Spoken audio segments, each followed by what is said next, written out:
Hi everyone, कैसे हैं आप लोग? सब बढ़िया। तो इस वीडियो में हम लोग पढ़ने जा रहे हैं क्लास 10 का फर्स्ट चैप्टर रियल नंबर। तो चैप्टर स्टार्ट करने से पहले हम आपको थोड़ा सा ये समझाना चाहेंगे कि इस चैप्टर को आपको पढ़ना कैसे है। तो किसी भी चैप्टर को अच्छे से पढ़ने के लिए आपको 3 चीज़ों पे ध्यान देने की जरूरत होती है। सबसे पहला होता है चैप्टर के कॉन्सेप्ट को अच्छे से समझना।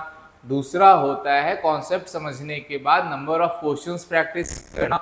और तीसरा होता है चैप्टर को एग्जाम से पहले अच्छे से रिवाइज करना। और अगर आप इन 3 चीज़ों को अच्छी तरह से फॉलो करेंगे तो एग्जाम में आप बहुत अच्छा मार्क्स स्कोर कर पाएंगे। तो यहाँ पे इस वीडियो में इन्हीं 3 चीज़ों पे फोकस किया गया है। सबसे पहला क्या था? सबसे पहला था चैप्टर के कॉन्सेप्ट को अच्छे से समझना। तो इस चीज़ के लिए हम लोगों ने क्या किया है, जो आपका फर्स्ट चैप्टर है इसको 3 पार्ट्स में डिवाइड किया है। ये आपका पार्ट 1 है, इसके बाद पार्ट 2 और पार्ट 3 भी आएगा। तीनों पार्ट में चीज़ों को बिल्कुल सिंपल वे में आपको समझाया जा रहा है। अगर आप एक बार भी वीडियो को देख लीजिएगा तो आप अच्छे से सारे कॉन्सेप्ट्स को समझ जाइएगा और चाहे एग्जाम में कैसा भी क्वेश्चन आए आप उसको इजीली सॉल्व कर पाइएगा। फिर सेकंड क्या था? क्वेश्चन प्रैक्टिस करना। तो जैसे ही आपको कॉन्सेप्ट समझाया जाएगा तो उसके बाद वीडियो में ही आपको क्वेश्चन प्रैक्टिस करवा दिया जाएगा। और तीसरा पार्ट क्या था? रिवीजन। तो रिवीजन के लिए आपको जो भी यहाँ पढ़ाया जा रहा है उसको एक अच्छे से कॉपी में नोट कर लेना है और एग्जाम से पहले उन चीज़ों को रिवाइज करके जाना है। अगर आप ये सारी चीज़ें करेंगे तो एग्जाम में 90% 95% मार्क्स आराम से आप स्कोर कर पाइएगा। देखिए, तो ये first chapter real number start करने से पहले हम आपको थोड़ा सा ये समझा देते हैं कि ये जो आपका वीडियो पार्ट 1 वीडियो होने वाला है, इस वीडियो में आप क्या क्या पढ़िएगा। तो देखिए, इस वीडियो में हम सबसे पहले सीखेंगे क्या? हम सबसे पहले सीखेंगे how to find HCF and LCM using prime factorisation method. किस तरह से एचसीएफ और एलसीएम का यूज करके प्राइम फैक्टराइजेशन मेथड फाइंड किया जाएगा। ये समझने के बाद हम लोग समझेंगे how to find HCF and LCM of variables. अगर मान लीजिए एग्जाम में क्वेश्चन आएगा क्या कि वेरिएबल्स का एचसीएफ और एलसीएम फाइंड करो, तो कैसे फाइंड करेंगे? जैसे मान लीजिए क्वेश्चन रहेगा क्या, x square y cube x to the power 4 y square. अगर इस तरह का क्वेश्चन रहेगा तो इसका एचसीएफ एलसीएम कैसे फाइंड किया जाए ये समझेंगे। उसके बाद फिर हम लोग समझेंगे क्या कि what is the relation between the product of two numbers and product of their HCF and LCM. किसी भी दो नंबर के प्रोडक्ट और उन्हीं दो नंबर के एचसीएफ और एलसीएम का क्या रिलेशन है, इस रिलेशन से क्वेश्चंस कैसे सॉल्व होता है ये समझेंगे हम लोग। फिर हम लोग ये सीखेंगे कि किस तरह से प्रूफ किया जाए कोई भी नंबर कंपोजिट नंबर है या नहीं, किस तरह से प्रूफ किया जाए कि कोई भी नंबर 0 से एंड होगा या नहीं, और अगर किसी भी दो नंबर का रेशियो दिया हुआ है तो उसका एचसीएफ और एलसीएम कैसे फाइंड किया जाए। तो ये सारे टॉपिक्स को हम लोग इस वीडियो में कवर करेंगे। इन टॉपिक्स को अच्छे से समझेंगे। ये टॉपिक से जो भी क्वेश्चंस बनते हैं उन क्वेश्चंस को प्रैक्टिस करेंगे।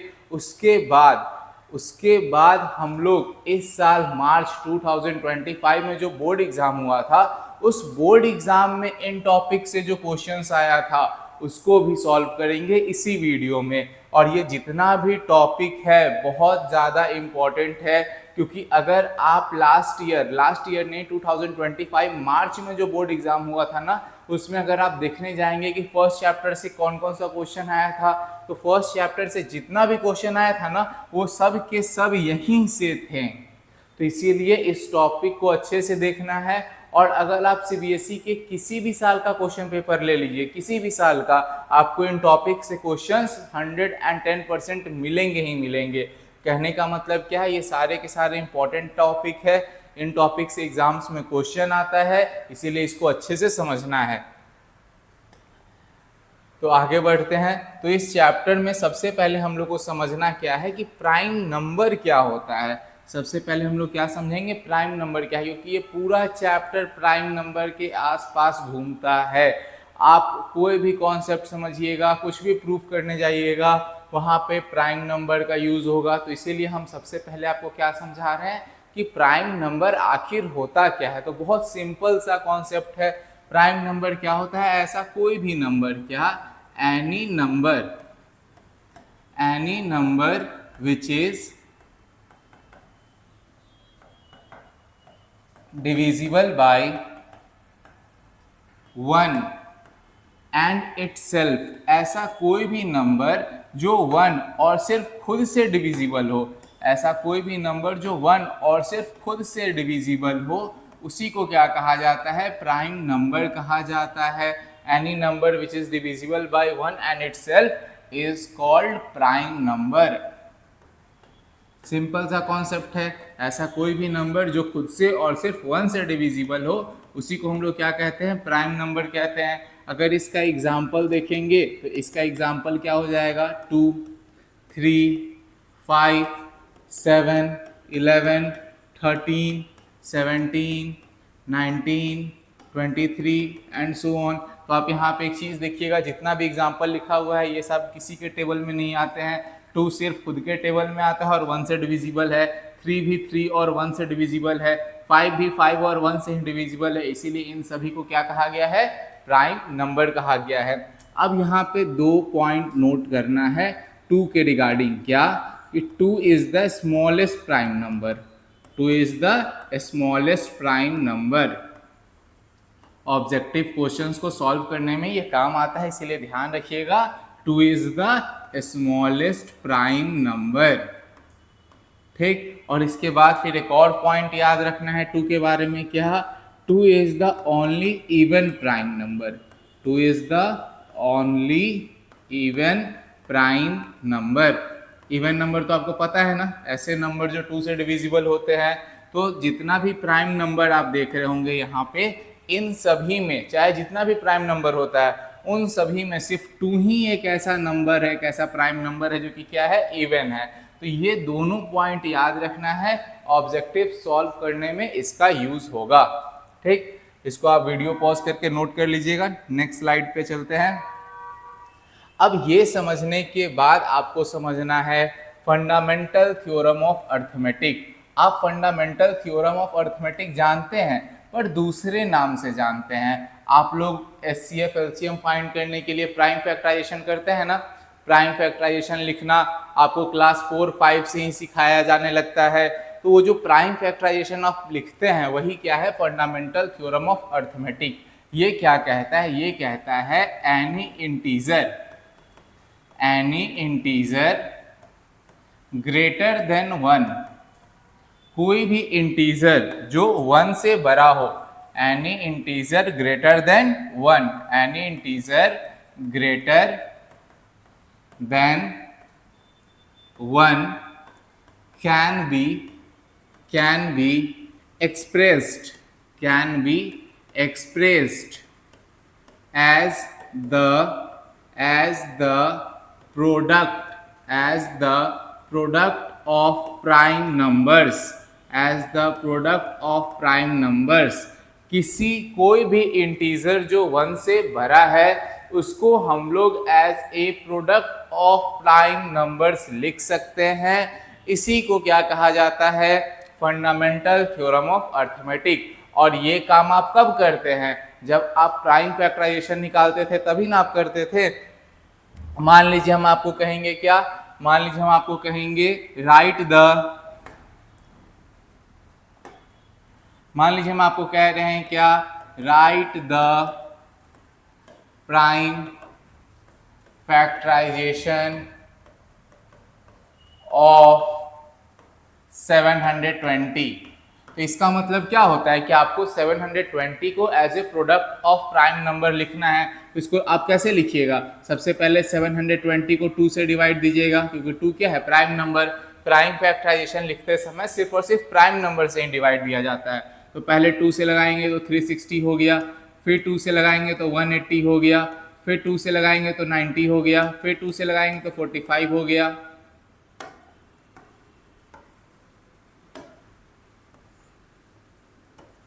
फिर 3 से लगाएंगे तो 15 हो गया, फिर 3 से लगाएंगे तो 5 हो गया, और फिर 5 से लगाएंगे तो 1 हो गया। क्लियर है ना। तो अब यहाँ पे 720 इक्वल टू क्या हो जाएगा, 2 कितनी बार आया है, 1 2 3 4 बार आया है, इसीलिए यहाँ क्या लिखा है, 2 का पावर 4। उसी तरह से 3 2 बार आया है तो 3 का पावर 2, और 5 कितनी बार आया है, 1 बार आया है। तो आप यहाँ पे देख रहे होंगे क्या, 2 भी प्राइम नंबर है, 3 भी प्राइम नंबर है, और 5 भी प्राइम नंबर है। तो 720 को हम क्या लिख दिए, 720 को हम लिखें 2 का पावर 4 इंटू 3 स्क्वायर इंटू 5 का पावर 1। इसका मतलब क्या हुआ कि 720 को हम एक्सप्रेस कर दिए as product of prime numbers. तो हम समझाना क्या चाह रहे हैं, हम आपको ये समझाना चाह रहे हैं कि प्राइम, चाहे प्राइम फैक्टराइजेशन हो, चाहे प्राइम फैक्टराइजेशन हो, या हो फंडामेंटल थ्योरम ऑफ अर्थमेटिक, या हो फंडामेंटल थ्योरम ऑफ अर्थमेटिक, दोनों का मतलब क्या है, सेम है। दोनों का मतलब क्या है, सेम है।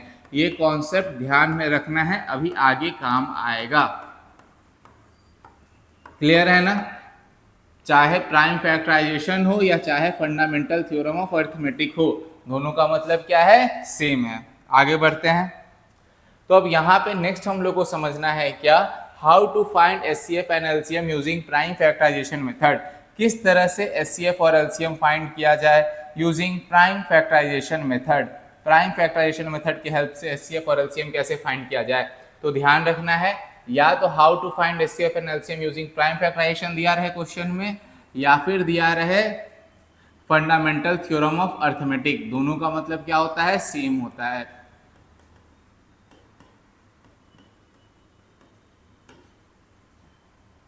दोनों का मतलब क्या है, सेम है। ठीक, तो यहां पे हमको एचसीएफ और एलसीएम फाइंड करना सीखना है। तो हम आपको सबसे पहले एचसीएफ और एलसीएम होता क्या है ये थोड़ा समझा दे रहे हैं। जैसे कि एचसीएफ का फुल फॉर्म क्या होता है, हाईएस्ट कॉमन फैक्टर, ये तो पता है। एलसीएम का फुल फॉर्म क्या होता है, लोएस्ट कॉमन मल्टीपल। लेकिन एचसीएफ का मतलब क्या होता है, एलसीएम का मतलब क्या होता है, इसको थोड़ा समझिएगा। जैसे मान लीजिए हम आपको कहेंगे क्या, find HCF of x and y. मान लीजिए हम कहेंगे क्या, x और y का एचसीएफ निकालो। तो इसका मतलब ये होता है, इसका मतलब होता है कि you have to find the greatest number. इसका मतलब होता है कि आपको सबसे बड़ा नंबर ढूंढना है। You have to find the greatest number which completely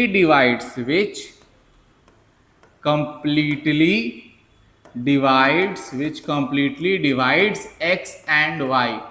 समझ में आ रहा है? अगर आपको x और y का एचसीएफ निकालने के लिए कहा जाएगा तो इसका मतलब क्या होता है, आपको ऐसा सबसे बड़ा नंबर ढूंढना है जो x और y दोनों को डिवाइड दे।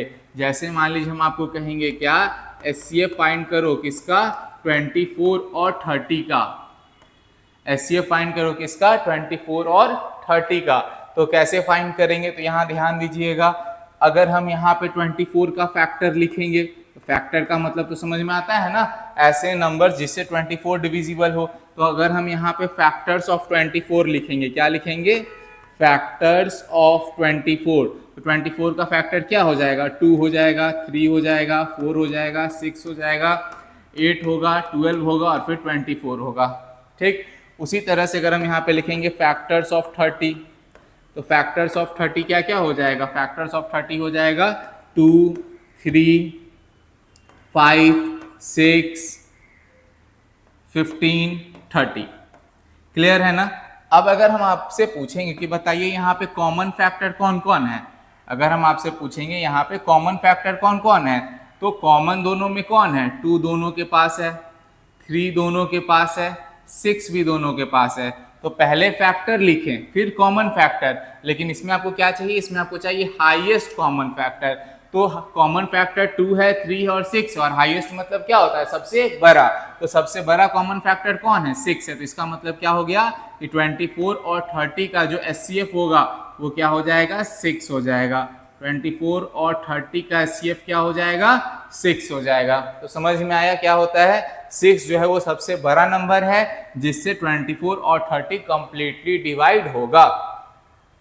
तो जिस तरह से हम लोग एचसीएफ समझे हैं, एचसीएफ का मतलब क्या होता है, उसी तरह से अब हम लोग एलसीएम का भी मतलब समझेंगे कि एलसीएम का मतलब क्या होता है। तो यहाँ ध्यान दीजिएगा, अगर आपको फाइंड करने के लिए कहा जाएगा LCM which is lowest common multiple, तो अगर हम आपसे कहेंगे क्या कि एलसीएम फाइंड करो, क्या फाइंड करो, एलसीएम किसका, एक्स और वाई का एलसीएम फाइंड करो। तो कैसे फाइंड करेंगे, तो ध्यान दीजिएगा, यहाँ पे आपको क्या करना है, यहाँ पे आपको फाइंड करना है, you have to find the smallest number, you have to you have to, what system hang हो रहा है, you have to find the smallest number, you have to find the smallest number which is completely divisible, which is completely divisible by, you have to find the smallest number which is completely divisible by x and y। जब आपको LCM निकालने के लिए कहा जाएगा तो आपको सबसे छोटा नंबर ढूंढना है जो कंप्लीटली डिविजिबल हो, पूरी तरह से डिवाइड लगता हो, किससे, x एंड y से। नंबर्स पे एग्जांपल लेके समझ लीजिए। मान लीजिए अगर आपको कहा जाएगा एलसीएम फाइंड करो, किसका एलसीएम फाइंड करो 6 और 8 का, किसका एलसीएम फाइंड करो 6 और 8 का। तो ध्यान दीजिएगा एलसीएम क्या है, लोएस्ट कॉमन मल्टीपल, एचसीएफ क्या था, हाईएस्ट कॉमन फैक्टर, तो इसीलिए हम वहां पे फैक्टर लिखे थे। अब यहाँ पे लोएस्ट कॉमन मल्टीपल, इसीलिए हम क्या लिखेंगे, मल्टीपल लिखेंगे। तो यहाँ पे हम लिखते हैं क्या, मल्टीपल ऑफ 6। तो किसी भी नंबर का मल्टीपल कैसे आता है, तो आप जब भी एक नंबर को दूसरे नंबर से मल्टीप्लाई करते हैं और जो प्रोडक्ट आता है वो क्या कहलाएगा, उसका मल्टीपल कहलाएगा। जैसे हम लोग टेबल याद करते हैं ना, 2 1 जा 2, 2 2 जा 4, 2 3 जा 6, 2 4 जा 8, तो ये 2 4 6 8 10 12 14 16 18 ये सब का सब क्या है, मल्टीपल है, किसका, 2 का। उसी तरह से अगर यहाँ पे 6 का मल्टीपल लिखना होगा तो हम क्या लिखेंगे, 6 12 18 24 30 36 42 48 एंड सो ऑन, ये चलते जाएगा। ठीक है, अब यहाँ पे ध्यान दीजिएगा, अगर हम फैक्टर लिखते हैं ना तो किसी भी नंबर के पास लिमिटेड फैक्टर होता है, लेकिन अगर हम मल्टीपल लिखने पे आएंगे तो हर एक नंबर के पास इनफाइनाइट मल्टीपल होता है, मल्टीपल्स का कोई लिमिट नहीं है। उसी तरह से अगर हम यहाँ पे लिखेंगे क्या, मल्टीपल ऑफ 8, तो 8 का मल्टीपल क्या हो जाएगा, अगर हम मल्टीपल ऑफ 8 लिखेंगे तो 8 का मल्टीपल क्या हो जाएगा, 8 हो जाएगा, 16 हो जाएगा, 24 हो जाएगा, 32 हो जाएगा, 40 हो जाएगा, 48 हो जाएगा, 56 हो जाएगा, 64 हो जाएगा, और ये सो ऑन चलते रहेगा, क्योंकि मल्टीपल कभी भी खत्म होने वाला नहीं है। अब ध्यान दीजिएगा, आपको यहाँ पे फाइंड करना है लोएस्ट कॉमन मल्टीपल। तो आपको ऐसा मल्टीपल दिख रहा है जो दोनों में कॉमन हो, तो ध्यान दीजिएगा 24 इसमें भी आ रहा है, 24 इसमें भी आ रहा है, 48 इसमें भी आ रहा है, 48 इसमें भी आ रहा है। आगे लिखेंगे तो आगे भी कॉमन मल्टीपल्स मिलेंगे, लेकिन यहाँ पे आपको क्या फाइंड करना है, यहाँ पे आपको फाइंड करना है लोएस्ट, क्या फाइंड करना है, लोएस्ट कॉमन मल्टीपल। तो सबसे छोटा दोनों के पास कॉमन मल्टीपल क्या है, 24, इसीलिए 6 और 8 का एलसीएम क्या हो जाएगा, 24। निकालने का तरीका ये हम लोग यूज नहीं करेंगे, निकालेंगे प्राइम फैक्टराइजेशन मेथड से। कैसे निकालेंगे वो अभी समझाएंगे, लेकिन एचसीएफ और एलसीएम का मतलब आपको समझ में आ गया है। अगर किसी भी दो नंबर का एचसीएफ निकालना है तो आपको ऐसे नंबर को फाइंड करना है जिससे वो दोनों नंबर कंप्लीटली डिविजिबल हो, क्लियर है। और अगर आपको एलसीएम निकालना है तो आपको ऐसे सबसे छोटे नंबर को फाइंड करना है जो उन दोनों नंबर से कंप्लीटली डिविजिबल हो, क्लियर है। आगे बढ़ते हैं। अब यहाँ पे ध्यान दीजिएगा, हम लोग अब आएंगे प्राइम फैक्टराइजेशन से कैसे एचसीएफ और एलसीएम निकाला जाए, ये सीखेंगे। देखिए, तो आपको प्राइम फैक्टराइजेशन कैसे लिखाता है ये तो समझा दिए थे ना, जब फंडामेंटल थ्योरम ऑफ अर्थमेटिक बताए थे तो वहां पे बताए थे प्राइम फैक्टराइजेशन लिखना। तो सबसे पहले 12, 30 और 36 का प्राइम फैक्टराइजेशन लिखेंगे। तो अगर हम 12 का फैक्टराइजेशन लिखने के लिए कहेंगे तो इसका मतलब क्या होता है, इसका मतलब ये होता है कि आपको इसको सिर्फ प्राइम नंबर से ही डिवाइड देना है और फिर प्रोडक्ट के फॉर्म में लिखना है। तो 12 को 2 से लगाएंगे तो 6 आएगा, फिर 3 से लगाएंगे तो फिर 2 से लग सकता है तो 2 से ही लगाएंगे। ध्यान दीजिएगा, फिर से बताते हैं। देखिए 12 है, इसको पहले 2 से ऑर्डर से डिवाइड देंगे ना तो क्या होगा, लास्ट में प्रोडक्ट के फॉर्म में लिखने में आसानी होता है। इसीलिए जब तक 2 से लग रहा है तब तक 2 से लगाएंगे, जब तक 3 से लग रहा है तब तक 3 से लगाएंगे। तो यहाँ पे 12 को 2 से लगाएंगे तो 6 आया, फिर 2 से लगाएंगे तो 3 आया, और फिर 3 से लगाएं तो 1 आया। सेम काम 30 के साथ भी करेंगे। 30 को जब 2 से लगाएंगे तो क्या आ जाएगा, 15, फिर 3 से लगाएंगे तो 5 और फिर 5 से लगाएंगे तो 1। उसी तरह से 36 के लिए भी सेम काम होगा, पहले 2 से लगाते हैं तो क्या आ जाएगा 18, फिर 2 से लगाएंगे तो 9, फिर 2 से तो लगेगा नहीं, अब 3 से लगाना होगा।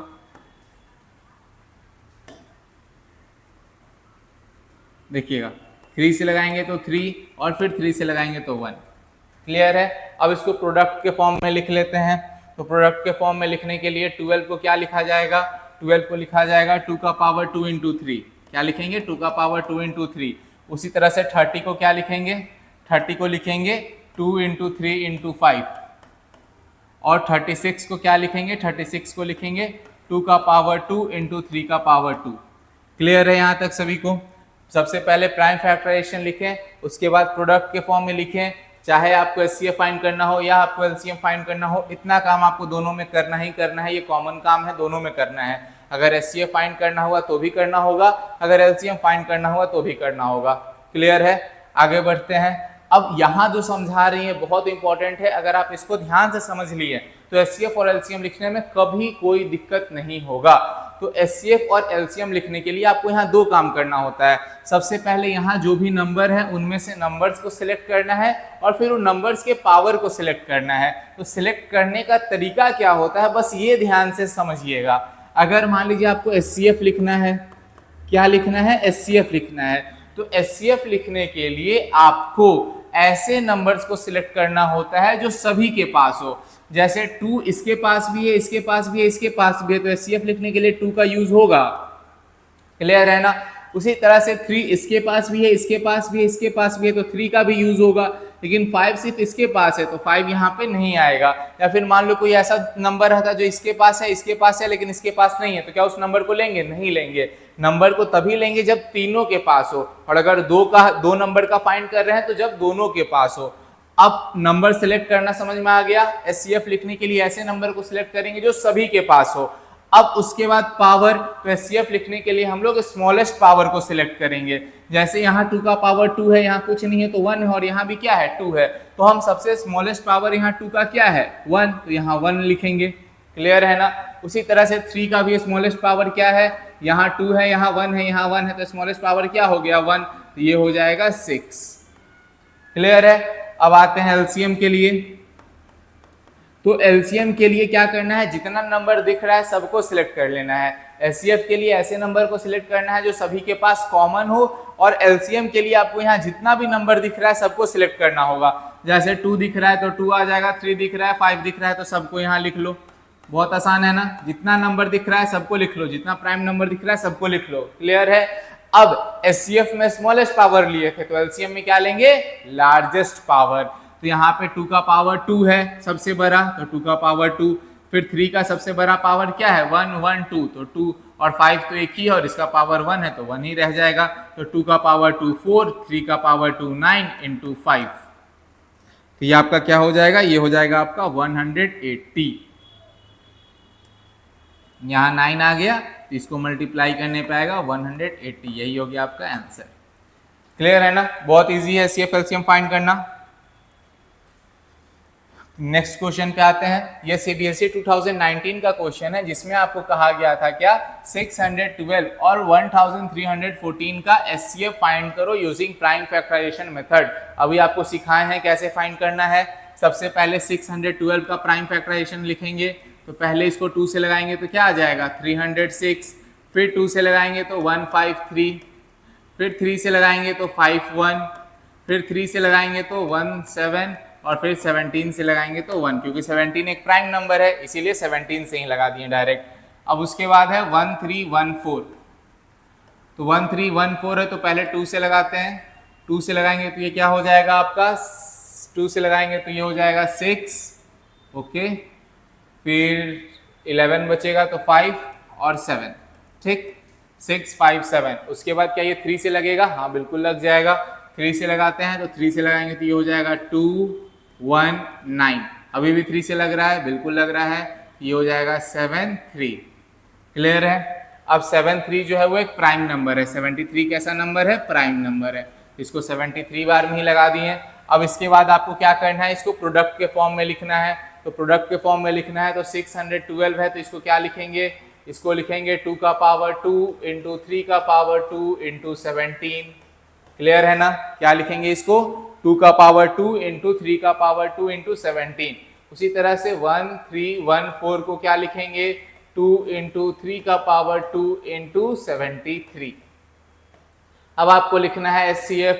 तो अभी तुरंत आपको बताए हैं, याद होना चाहिए क्या? SCF लिखने के लिए ऐसे नंबर्स को सिलेक्ट करेंगे जो दोनों के पास हो। SCF लिखने के लिए ऐसे नंबर को सिलेक्ट करेंगे जो दोनों के पास हो। तो यहाँ पे 2 दोनों के पास है और 3 भी दोनों के पास है। अब इसके बाद पावर सिलेक्ट करने की बारी आएगी। तो SCF में स्मॉलेस्ट पावर को सिलेक्ट किया जाता है। यहाँ 2 का पावर 2 है, यहाँ 1 है तो 2 का पावर 1 हो गया। यहाँ 3 का पावर 2 है, यहाँ 3 का पावर 2 है तो 3 का पावर 2 हो गया। ये हो गया 2 इंटू 9, क्या आ गया? 18 आंसर। ठीक, नेक्स्ट क्वेश्चन पे आते हैं। नेक्स्ट क्वेश्चन में आपको एलसीएम फाइंड करना है, किसका? 850 का और 500 का। तो चाहे आपको, और ये आपका सीबीएसई 2014 का 24 का क्वेश्चन है, तो चाहे आपको एचसीएफ फाइंड करना हो या आपको एलसीएम फाइंड करना हो, पहला प्रोसेस दोनों में सेम होगा। सबसे पहले आपको प्राइम फैक्टराइजेशन लिखना है। तो 850 का प्राइम फैक्टराइजेशन लिखते हैं। तो ये इसको सबसे पहले कितने बार में लगाते हैं? 2 बार में लगाएंगे तो क्या आ जाएगा? 425 आ जाएगा। फिर इसको लगाएंगे 5 बार में तो ये हो जाएगा 85। फिर 5 से लगाएंगे तो 17 और फिर 17 बार में लगाएंगे तो 1। ठीक, उसी तरह से 500 को लगाते हैं। 500 को 2 बार में लगाएंगे तो 250, फिर 2 बार में लगाएंगे तो 125, फिर 5 बार में लगाएंगे तो 25, फिर 5 बार में लगाएंगे तो 5 और फिर 5 बार में लगाएंगे तो 1। इसको प्रोडक्ट के फॉर्म में लिख लिया जाए तो 850 है तो 850 को क्या लिखेंगे? इसको लिखेंगे 2 इंटू 5 का पावर 2 इंटू 17। उसी तरह से 500 को क्या लिखेंगे? इसको लिखेंगे 2 का पावर 2 इंटू 5 का पावर 3। आपको यहाँ पे एलसीएम लिखना है, तो एलसीएम लिखने के लिए जितना भी नंबर दिखता है सभी को सिलेक्ट करना होता है। तो एलसीएम लिखने के लिए जो भी नंबर दिख रहा है, क्या क्या दिख रहा है? 2 दिख रहा है, 5 दिख रहा है और 17 दिख रहा है, सबको लिख लिए। क्या यहाँ काम खत्म हो गया? नहीं, इसके बाद पावर भी तो सिलेक्ट करना है। यहाँ पे 2 का ग्रेटेस्ट पावर क्या है? 2 है, और 5 का ग्रेटेस्ट पावर क्या है? 3 है, और 17 क्या है? 1 है। तो 2 का पावर 2 4, 5 का पावर 3 125 और फिर 17 है। ये हो जाएगा 500 इंटू 17, ये हो जाएगा आपका 8500। नेक्स्ट क्वेश्चन पे आते हैं। अब नेक्स्ट क्वेश्चन आप लोग ये खुद से बना लीजिए। यहाँ पे 12, 21 और 15 का प्राइम फैक्टराइजेशन मेथड से एचसीएफ और एलसीएम फाइंड करना है। ये सीबीएसई 2020 का क्वेश्चन है और हम ये उम्मीद करके चलेंगे कि ये क्वेश्चन आपसे इजीली बन जाना चाहिए, कोई दिक्कत कोई परेशानी नहीं होनी चाहिए। आगे बढ़ते हैं। अब इसके बाद हम लोग को समझना है how to find HCF and LCM of variables. अगर वेरिएबल्स दिया रहे क्वेश्चन में तो इसका एचसीएफ और एलसीएम कैसे फाइंड किया जाए। तो इसके लिए ध्यान देना है, वेरिएबल्स का एचसीएफ और एलसीएम फाइंड करने के लिए जो मेथड हम अभी नंबर्स में यूज कर रहे थे उसी सेम मेथड का यूज करेंगे। तो यहाँ पे ध्यान दीजिएगा।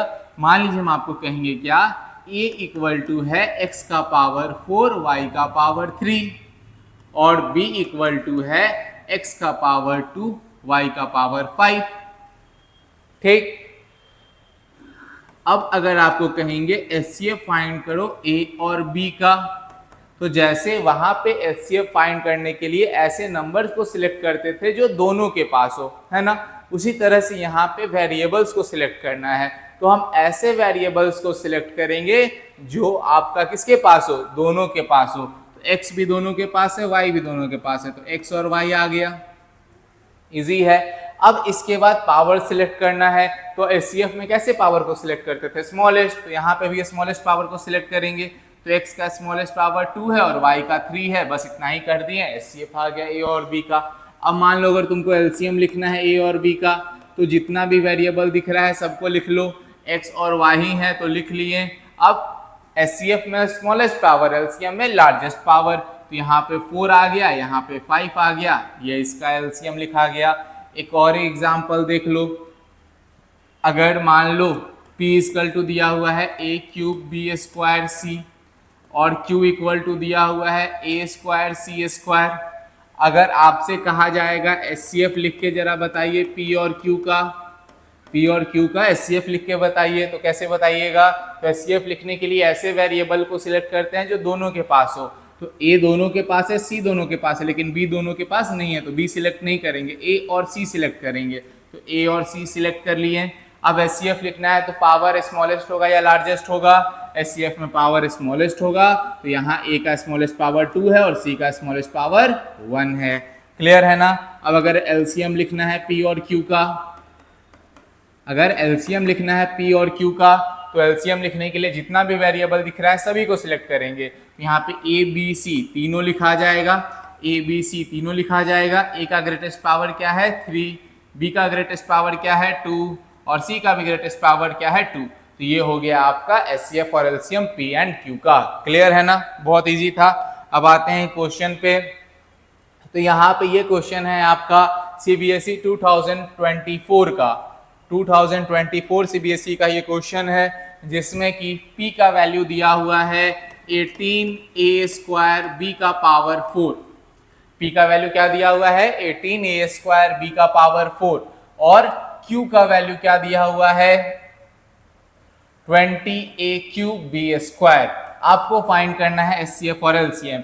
तो नंबर वाले कांस्टेंट पार्ट का अलग कर लेंगे, वेरिएबल का अलग कर लेंगे। तो सबसे पहले हम क्या करते हैं? 18 और 20 का, अच्छा आपको सिर्फ LCM फाइंड करना है, सिर्फ यहाँ पे LCM फाइंड करना है। तो सबसे पहले हम क्या करते हैं? 18 और 20 का LCM फाइंड करते हैं। उसके लिए पहले प्राइम फैक्टराइजेशन जल्दी से लिख लिया जाए। तो 2 बार में 9, फिर 3, 3, फिर 3, 1। उसी तरह से 20 को 2 बार में 10, फिर 2 बार में 5, फिर 5 बार में 1। तो यहाँ पे 18 इक्वल टू क्या हो जाएगा? 2 इंटू 3 का पावर 2 और 20 इक्वल टू क्या हो जाएगा? 2 का पावर 2 इंटू 5। अगर हमको यहाँ पे LCM लिखना है तो LCM के लिए जितना नंबर दिखता है सभी को सिलेक्ट करना होता है। तो 2 3 5 दिख रहा है, जल्दी से लिख लेते हैं। 2 3 5 लिख लिए जल्दी से। अब इसके बाद पावर सिलेक्ट करना है, तो यहाँ पे 2 का पावर 1 है, यहाँ 2 है, यहाँ 3 का पावर 2 और 5 का पावर 1 है। 2 का ग्रेटेस्ट पावर 2 है, 3 का ग्रेटेस्ट पावर भी 2 है और 5 का ग्रेटेस्ट पावर 1 है। तो 2 का पावर 2 4, 3 का पावर 2 9 और 5 का पावर 1 5। ये हो गया 180। तो पहला काम तो पता चल गया कि अगर LCM लिखना है P और Q का, तो इसमें 18 और 20 का LCM क्या हो गया? 180। क्लियर है? अब इसके बाद यहाँ पे वेरिएबल वाले पार्ट में आते हैं। तो यहाँ a स्क्वायर B का पावर 4 है और यहाँ a क्यूब B स्क्वायर है। तो LCM लिखने के लिए जितना वेरिएबल होता है सभी को लिखना होता है। यहाँ a और b दोनों को लिख लिए। अब पावर सिलेक्ट करना है, तो यहाँ a का पावर 2 है, यहाँ 3 है। तो LCM में लार्जेस्ट पावर सिलेक्ट करते हैं, तो यहाँ 3 हो जाएगा और यहाँ 4 हो जाएगा। इजी है ना? इसका मतलब क्या? Option D is the right answer. अब नेक्स्ट हम लोग को क्या समझना है? नेक्स्ट हम लोग को समझना है relation between the product of two number and their HCF and LCM। कोई भी दो नंबर है तो उन दोनों नंबर का, अगर मान लीजिए कोई भी दो नंबर है तो उन दोनों नंबर के HCF और LCM का प्रोडक्ट और उन दोनों नंबर के प्रोडक्ट के बीच का रिलेशन क्या है? तो सिंपल सा रिलेशन है, ये दोनों आपस में इक्वल होता है। सिंपल सा रिलेशन है, ये दोनों आपस में क्या होता है? इक्वल होता है। कहने का मतलब क्या है? If A and B are two numbers, if A and B are two numbers, अगर A and B कोई भी दो नंबर है, क्या हम कह रहे हैं? If A and B are two numbers, अगर A और B कोई भी दो नंबर है तो product of A and B, product of A and B, A and B का जो प्रोडक्ट होगा वो इक्वल होगा। बिल्कुल ध्यान से समझिएगा। अब इसका यूज होगा क्वेश्चन सॉल्व करने में। ये क्या होगा? इक्वल होगा। किसके इक्वल होगा? ये इक्वल होगा किसके? Product of there HCF and LCM, product of there HCF and LCM किसके इक्वल हो जाएगा? Product of there HCF and LCM। कहने का मतलब क्या है? A इंटू B जो है वो इक्वल होता है किसके? HCF of AB, into LCM of A B. Simple सा रिलेशन है, बहुत इंपॉर्टेंट रिलेशन है। सीबीएसई हर एक एग्जाम में इस रिलेशन से क्वेश्चन देता है, इसीलिए बिल्कुल इसको ध्यान में रखना है। क्या कि जो प्रोडक्ट ऑफ नंबर होता है वो इक्वल होता है product of their HCF and LCM के। इसी कॉन्सेप्ट का यूज करके अभी यहाँ पे एक सीबीएसई जो पहले क्वेश्चन पूछ चुका है उसको सॉल्व कर रहे हैं। यहाँ पे क्या कहा जा रहा है कि LCM of two number is 182। दो नंबर का एलसीएम दिया हुआ है 182 और एचसीएफ दिया हुआ है 13। एचसीएफ कितना दिया हुआ है 13। उन दोनों में से एक नंबर है 26। दो नंबर है, दोनों का एलसीएम है 182, दोनों का एचसीएफ है 13 और दोनों में से एक नंबर है 26। Then find the other. ठीक है, तो क्या करेंगे हम यहाँ पे, हम क्या करते हैं, let the other number be x. Let the other number be x. जो दूसरा नंबर है उसको मान लेते हैं x। दूसरे नंबर को क्या मान लिए x। अब यहाँ पे तुमको पता है अगर हम लिखना चाहेंगे प्रोडक्ट ऑफ नंबर, हम क्या लिखना चाहेंगे प्रोडक्ट ऑफ नंबर्स, तो ये क्या लिखाएगा x इंटू 26 लिखाएगा, क्योंकि एक नंबर 26 है ये क्वेश्चन में दिया हुआ है और दूसरे नंबर को हम x मान लिए। अब इसके बाद अगर हम लिखना चाहेंगे product of their HCF and LCM, क्या लिखना चाहेंगे product of their HCF and LCM. तो product of their HCF and LCM क्या हो जाएगा, तो product of their HCF and LCM हो जाएगा 182 इंटू 13। ये हम अपने मन से नहीं लिख रहे हैं, क्वेश्चन में एलसीएम 182 दिया हुआ है और एचसीएफ 13 दिया हुआ है। अब हमको रिलेशन पता है, क्या हमको रिलेशन क्या पता है कि जो प्रोडक्ट ऑफ नंबर है वो इक्वल होता है किसके, प्रोडक्ट ऑफ एचसीएफ और एलसीएम के। अब यहाँ से अगर x का वैल्यू निकालना है तो 26 इधर आ जाएगा, ये हो जाएगा 182 इंटू 13 बाई 26। ये कटेगा कितने बार में, दो बार में, दो से ये कट जाएगा 91 बार में। तो जो x है इसका वैल्यू क्या आ गया 91। इसका मतलब क्या हो जाएगा, hence required number is 91। Hence required number is 91। Clear है ना, आगे बढ़े। अब एक और क्वेश्चन है इसी कॉन्सेप्ट पे, जिसमें क्या कहा जा रहा है कि 2520 और 6600 का एचसीएफ जो है वो क्या है 40 है और एलसीएम क्या दिया हुआ है, एलसीएम दिया हुआ है 252 इंटू के और आपको यहाँ पे के का वैल्यू फाइंड करना है। तो उसी रिलेशन का यूज करके इस क्वेश्चन को सॉल्व करेंगे। तो यहाँ पे अगर हम लिखेंगे प्रोडक्ट ऑफ नंबर,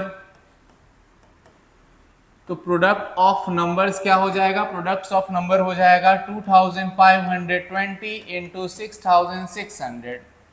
क्लियर है। उसके बाद अगर हम लिखेंगे product of their HCF and LCM, तो क्या लिखाएगा, product of their HCF and LCM. दोनों के एचसीएफ और एलसीएम का प्रोडक्ट क्या लिखा जाएगा, तो ये हो जाएगा 40 इंटू 252 इंटू के। ये हम अपने मन से नहीं लिख रहे हैं, क्वेश्चन में एचसीएफ 40 दिया हुआ है और एलसीएम दिया हुआ है 252 इंटू के। क्लियर है ना, ये थोड़ा अच्छे से लिख लेते हैं।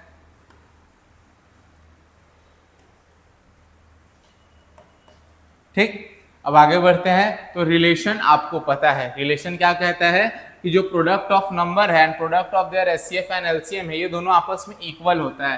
कहने का मतलब क्या है कि 40 इंटू 252 इंटू के ये इक्वल होगा किसके, 2520 इंटू 6600 के।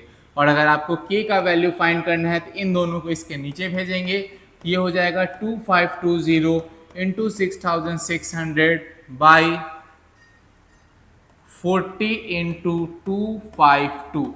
252 से ये कट जाएगा 10 बार में, 0 से 0 कट गया, के इक्वल टू अभी आ रहा है 6600/4। इसको भी काटेंगे, इसको काटते हैं, इसको काटेंगे तो कितनी बार में जाएगा, पहले 1 बार में। ठीक, 1 बार में लगाते हैं 26 आएगा, फिर 6 बार में, फिर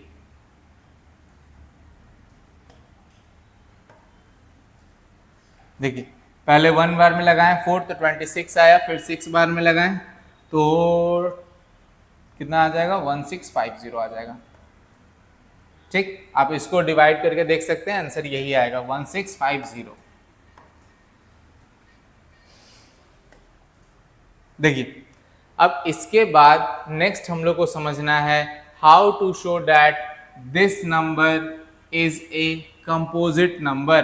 कैसे शो किया जाए कि कोई भी नंबर कंपोजिट नंबर है या नहीं। तो कोई भी नंबर कंपोजिट नंबर है या नहीं वो शो करने के लिए आपको सबसे पहले कंपोजिट नंबर होता क्या है ये थोड़ा सा हम एक्सप्लेन कर दे रहे हैं। ऐसे आपको पहले से पता होना चाहिए कंपोजिट नंबर क्या होता है। कंपोजिट नंबर ऐसा नंबर होता है जिसके पास मोर देन 2 फैक्टर हो। हर एक नंबर के पास 2 फैक्टर तो होता ही है, एक 1 और एक वो खुद, ये 2 फैक्टर सभी के पास होता है। लेकिन ऐसे नंबर जिनके पास मोर देन 2 फैक्टर हो तो ऐसे नंबर को क्या कहा जाता है, कंपोजिट नंबर। तो सिंपल सा यहाँ पे क्या हो जाएगा, सिंपल सा इसका कॉन्सेप्ट क्या है, एनी नंबर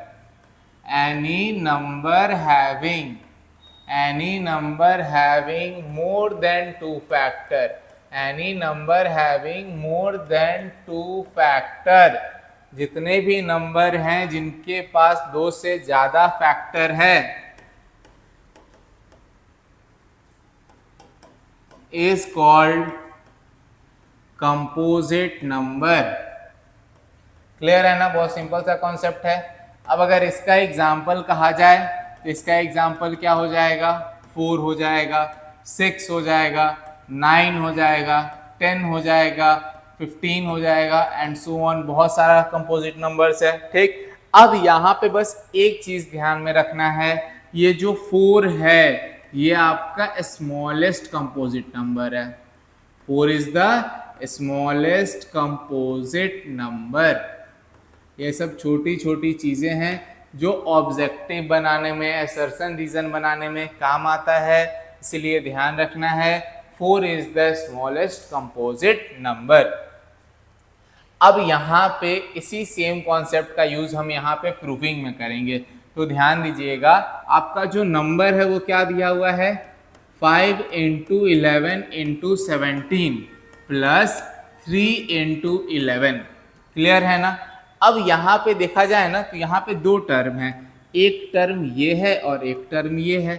अब क्या इन दोनों के पास कुछ कॉमन दिख रहा है आपको, तो यस सर दिख रहा है। क्या कॉमन दिख रहा है, 11 जो है दोनों के पास है, 11 जो है दोनों के पास है।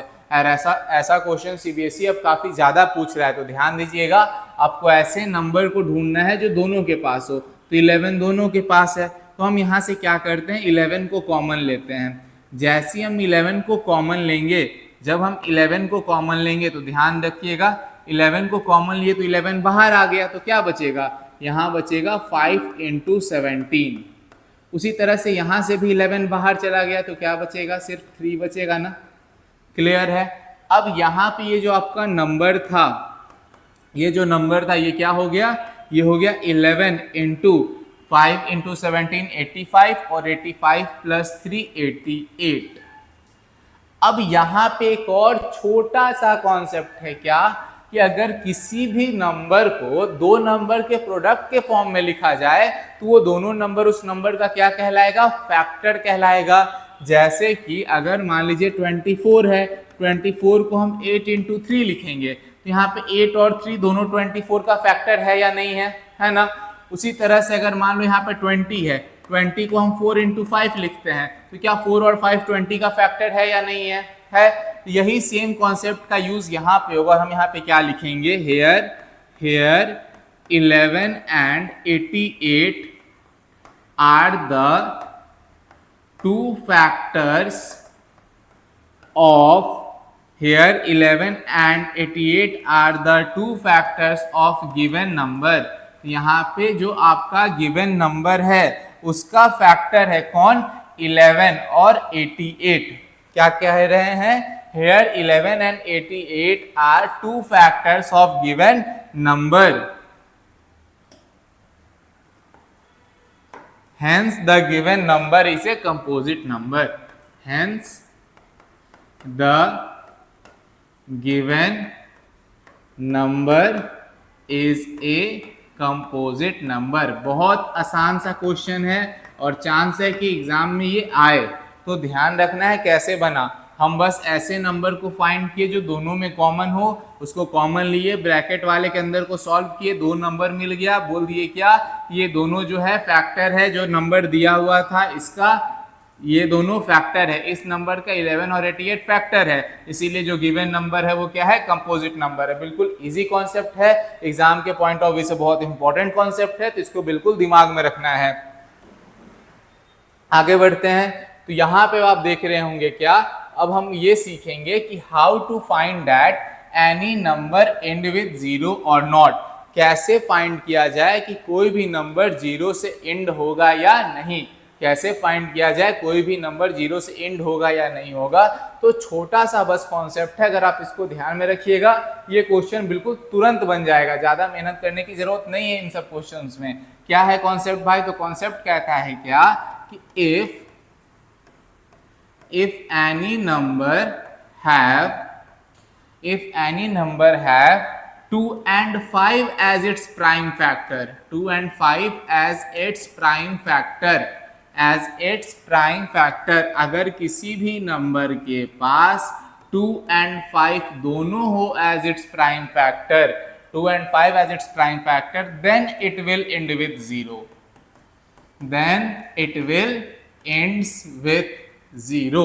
अगर उसके पास उसके प्राइम फैक्टर में 2 and 5 नहीं है तो वो 0 से एंड नहीं होगा। बिल्कुल छोटा सा कॉन्सेप्ट है, क्योंकि आपको भी पता है सिर्फ 2 into 5 करने से ही 10 आता है, जिसके लास्ट में क्या है 0 है। क्या 2 और 5 के अलावा ऐसा कोई भी दूसरा नंबर है, कोई भी ऐसा 2 डिजिट है जिसको मल्टीप्लाई करने पे 0 आ जाए, तो ऐसा नहीं है। क्लियर है ना। तो अगर आपसे पूछेगा कि बताओ कोई भी नंबर 0 से एंड होगा या नहीं होगा, तो क्या करना है, बस उस नंबर का प्राइम फैक्टर लिख लेना है। उसके प्राइम फैक्टर में अगर 2 और 5 दोनों आ गया तो हम क्या कहेंगे, हाँ ये 0 से एंड होगा। अगर 2 और 5 नहीं आया तो 0 से एंड नहीं होगा। जैसे मान लो तुमसे कहेगा क्या कि बताओ 15 टू द पावर n है या फिर 12 टू द पावर n है, क्या ये 0 से एंड होगा? तो 15 का प्राइम फैक्टर लिखेंगे तो क्या हो जाएगा, ये हो जाएगा 3 into 5 का पावर n। 15 का प्राइम फैक्टर होगा 3 into 5। उसी तरह से अगर 12 का प्राइम फैक्टर लिखेंगे तो ये होगा 2 का पावर 2 into 3 का पावर n।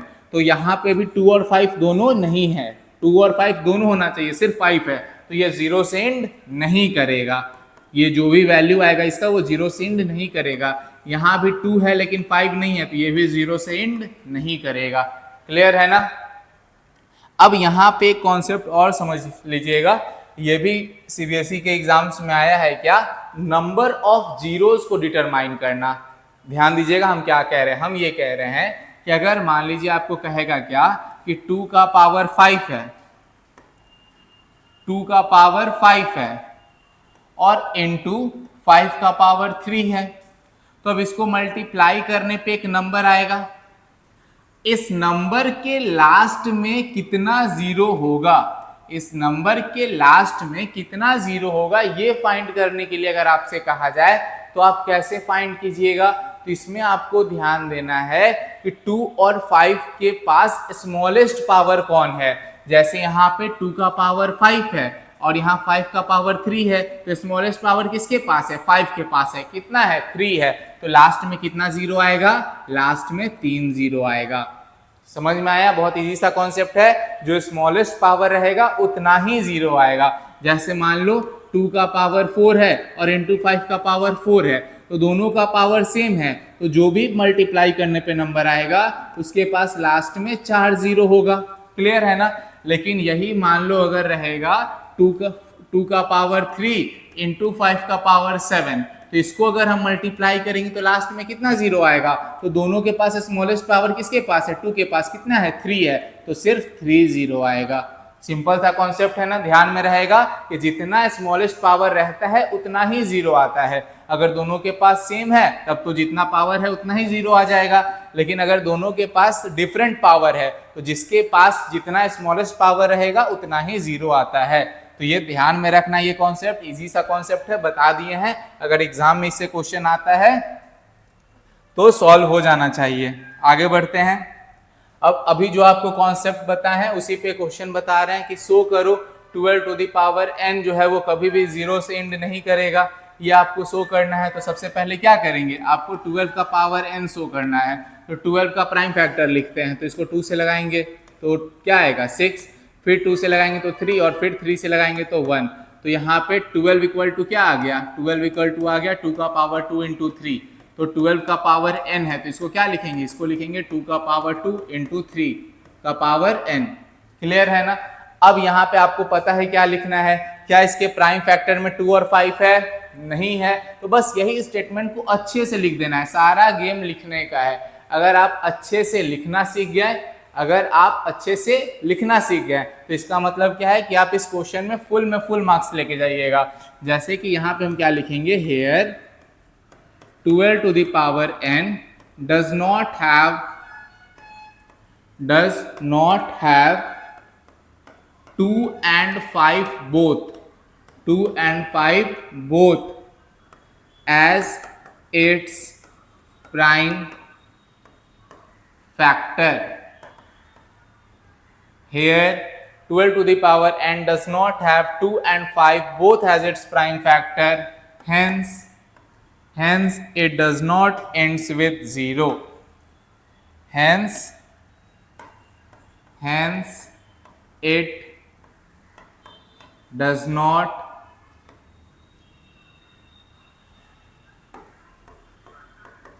ends with 0। ठीक, बहुत इजी है, बस आपको ये लिखने आना चाहिए। क्या लिखना है वो समझ में आ गया है, बस आपको अपने वे में अच्छे से लिख देना है। ठीक है, नेक्स्ट आते हैं। अब हम लोग को सीखना है क्या कि अगर किसी भी दो नंबर का रेशियो दिया रहे, when ratios of two number are given, किसी भी दो नंबर का अगर रेशियो दिया हुआ है तो एचसीएफ और एलसीएम कैसे फाइंड किया जाए। अगर ये क्वेश्चन आ गया, ये क्वेश्चन सिर्फ एक पॉइंट पे डिपेंड करता है। अगर वो पॉइंट आपको याद है तभी ये क्वेश्चन बनेगा, अगर ये पॉइंट याद नहीं है तो ये क्वेश्चन नहीं बनेगा। सिंपल सा पॉइंट है, ध्यान दीजिएगा, ध्यान में रखिएगा, एग्जाम से पहले रिवाइज करके जाइएगा तभी ये क्वेश्चन बनेगा। देखिए, अगर मान लीजिए हम कहते हैं कि कोई भी दो नंबर है और उसका रेशियो अगर 2:3 है, किसी भी दो नंबर का रेशियो क्या है 2:3 है, तो आपको इसका एचसीएफ और एलसीएम फाइंड करना है। तो कैसे फाइंड करेंगे भाई, तो यहाँ पे सिंपल सा बात है, आपको क्लास 6-7 से जब से लीनियर इक्वेशन पढ़ना स्टार्ट किए तब से ये बताया गया कि अगर क्वेश्चन में रेशियो दिया है तो रेशियो के x के टर्म में मान लो पहला काम यही होगा। तो अगर रेशियो यहाँ पे 2:3 दिया हुआ है तो हम यहाँ पे क्या कहते हैं, हम यहाँ पे लेंगे let the two given number B,